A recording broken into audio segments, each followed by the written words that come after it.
السلام علیکم ورحمۃ اللہ وبرکاتہ۔ میں ہوں علیشہ نور اور آپ دیکھ رہے ہو علیشہ نور اسٹوڈیو۔ تو آج ہم بات کریں گے اللہ تعالیٰ کی۔ اللہ کون ہے؟ اللہ تعالیٰ ایک ہے اور وہی عبادت کے قابل ہے۔ اس کی ذات میں اور اس کے کاموں میں کوئی شریک نہیں، نہ اس کی کوئی اولاد ہے اور نہ وہ کسی کی اولاد ہے۔ وہ آسمانوں اور زمینوں کا نور ہے، وہ ہمیشہ سے ہے اور ہمیشہ رہے گا۔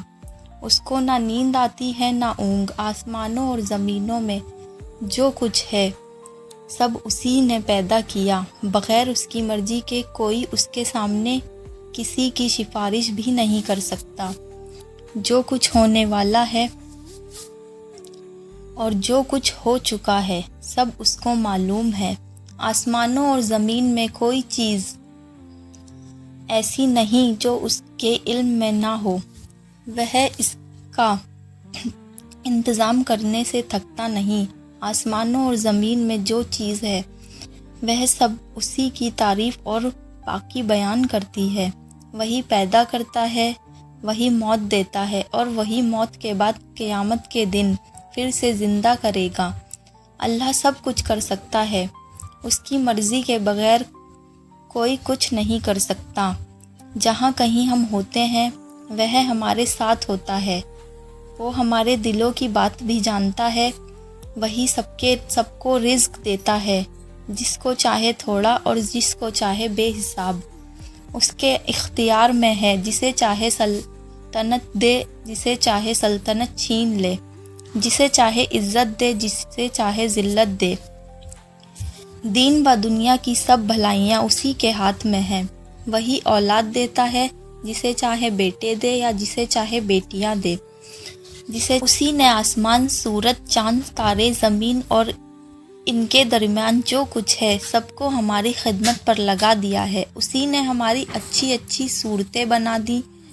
اس نے حضرت محمد صلی اللہ تعالیٰ علیہ وسلم کو اپنا آخری نبی بنا کر بھیجا اور حضرت محمد صلی اللہ تعالیٰ علیہ وسلم پر اپنا آخری کلام قرآن مجید نازل فرمایا کہ میں اس کی حفاظت کروں گا۔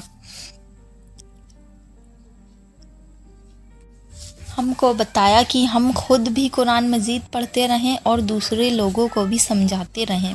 اب ہم بات کریں، یہ اللہ تعالیٰ کی بہت بڑی مخلوق ہے اور بہت طاقتور بھی ہے۔ ان کی شکل و صورت کیسی ہے یہ اللہ ہی جانتا ہے۔ فرشتے اتنے زیادہ ہیں کہ ہم ان کی گنتی بھی نہیں کر سکتے۔ یہ فرشتے خود کچھ کھاتے پیتے بھی نہیں، کیونکہ اللہ تعالیٰ نے ان کو ایسا ہی بنایا ہے۔ یہ صرف اللہ تعالیٰ کی عبادت ہی کرتے ہیں۔ لاکھوں فرشتے اس طرح عبادت کرتے ہیں جس طرح ہم نماز میں کھڑے رہتے ہیں اور قیامت تک اسی طرح کھڑے اللہ تعالیٰ کی تعریف بیان کرتے رہیں گے۔ اسی طرح رکوع اور سجدے میں لاکھوں تعریف کرتے رہتے ہیں۔ اللہ تعالیٰ فرشتوں کے ذریعے دنیا میں مختلف کام لیتے رہتے ہیں۔ ان کے سب سے بڑے اور مشہور فرشتے حضرت جبرائیل علیہ السلام ہیں، جو ہمارے نبی صلی اللہ تعالیٰ علیہ وسلم کے پاس وحی یعنی اللہ کا پیغام لے کر آئے تھے اور لے کر آیا کرتے تھے۔ جب اللہ تعالیٰ کا بندہ اکیلا یا جمع ہو کر اللہ کی عبادت کرتے ہیں تو اللہ کے فرشتے بھی ان کے ارد گرد جمع ہو جاتے ہیں اور ان کی مغفرت کے لیے اللہ تعالیٰ سے دعا کرتے ہیں۔ شیطان اللہ تعالیٰ کی بنائی ہوئی مخلوق میں جن بھی ہیں، جو ہم کو دکھائی نہیں دیتے مگر جن ہم کو دیکھ سکتے ہیں۔ یہ بہت طاقتور ہوتے ہیں اور جہاں چاہیں تھوڑی سی دیر میں جا سکتے ہیں۔ اللہ تعالیٰ نے آدمیوں کو مٹی سے، جنوں کو آگ سے پیدا کیا۔ یہ جنگلوں اور پہاڑوں میں رہتے ہیں۔ جنوں میں سب سے بڑا جن شیطان ہے، اس کا نام ابلیس ہے۔ یہ پہلے آسمان میں رہتا تھا اور اللہ تعالیٰ کی بہت عبادت کرتا تھا۔ اللہ تعالیٰ نے جب حضرت آدم علیہ السلام یعنی انسانوں کے سب سے بڑے باپ کو بنایا تو فرشتوں اور ابلیس کو کہا کہ ان کو سجدہ کرو۔ سب فرشتوں نے اللہ کا حکم مانا اور انسان کو سجدہ کیا اور انسان کو سجدہ کیا، لیکن شیطان نے سجدہ نہ کیا۔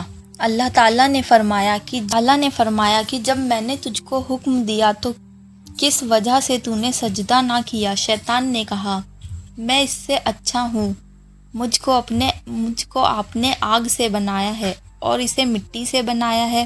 اللہ نے فرمایا، تو بہشت سے اتر جا، تو اس قابل نہیں کہ ذرا غرور کرے، تو ذلیل ہے۔ شیطان نے کہا کہ مجھے قیامت تک کے لیے مہلت دیجیے۔ اللہ نے فرمایا کہ جا، مہلت دی جاتی ہے۔ شیطان نے پھر کہا، مجھے تو آپ نے ملعون کیا ہے، میں بھی ان کو سیدھے راستے سے بہکاؤں گا، ان کے آگے سے اور پیچھے سے، ان کے دائیں سے اور بائیں سے آؤں گا، اور ان میں سے اکثر آپ کا شکر ادا نہ کریں گے۔ اللہ تعالیٰ نے فرمایا، نکل جا یہاں سے ذلیل مردود، جو لوگ ان میں سے تیرا کہنا مانیں گے، ان سب کو اور تجھ کو جہنم میں بھر دکھائے۔ اگر ہم شیطان کے کہنے میں آ جائیں تو اللہ تعالیٰ نے بھی شیطان سے جو وعدہ کیا ہے وہ اس کو پورا کریں گے، یعنی شیطان کو اور جو اس کا کہنا مانیں گے سب کو